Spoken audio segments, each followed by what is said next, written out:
The wrong people could be vetting for you. Hello, and welcome to another Tea Time Truth Time. Let's get into this. Vetting comes down only to one person. I thought I knew what vetting was until recently. I was listening to a show and I learned that I vetted the wrong way. Let me explain. My first boyfriend, my dad met him, and that was one of the right ways I did it. In the sense of my dad knew me and knew where I was in my life. At the time, I was a new Christian and my boyfriend was not. And after my dad spoke with him, did the pleasantries, his first question was, "Are you a Christian?" And I looked at him and he responded honestly. And then I knew right then and there, this will not work because my dad did not approve. Fast forward, in my 30s, I had a guy in my life and I wanted two of my married friends to come with their husbands to vet this guy.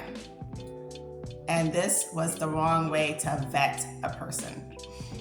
Number one, they were eager for me to get married, so clearly they were happy that, oh my God, Rosie is with somebody, he's a nice guy. No. Two, their husbands, I honestly do not believe had an opinion. No.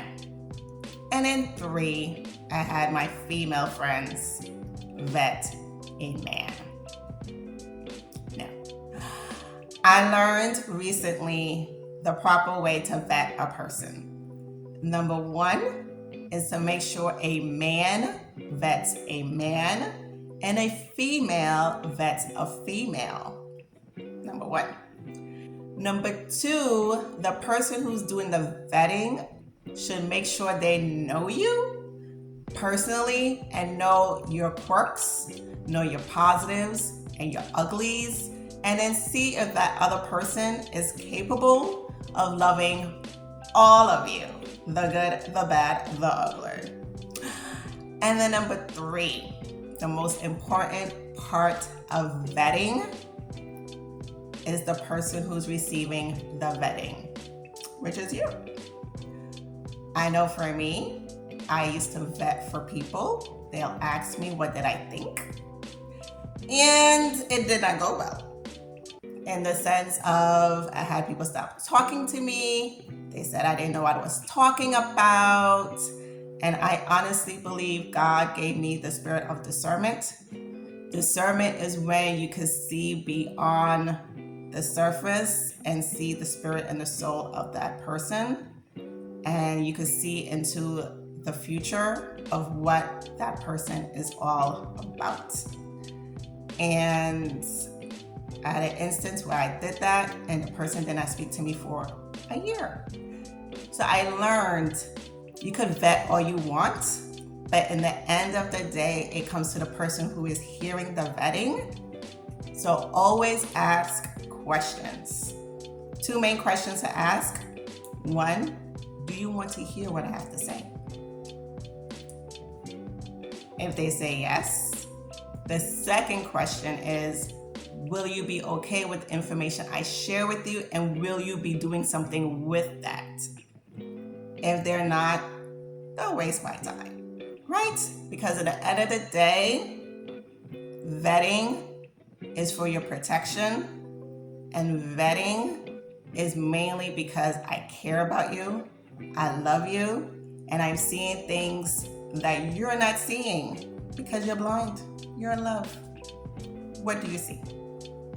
So, vetting, 3 key points. Number one, have the right person with the right mindset vet for you who's in the same sex category of the person that you want vetted. And number two, make sure you're ready to hear what such vet person has to say. And for those who watched my episode last week when I was away, I was in Tulum. If you remember the key words, I honestly do not remember them, but I remember saying beautiful beaches, cenotes, and I don't remember the other one. Ruins. Ta-da! So I was in Tulum last week. If you've been to Tulum, please leave a comment and let me know what you thought of Tulum. Also, leave a comment to let me know about your experience of either receiving the vetting or you did vetting and how did it turn out. Till next time, stay resilient.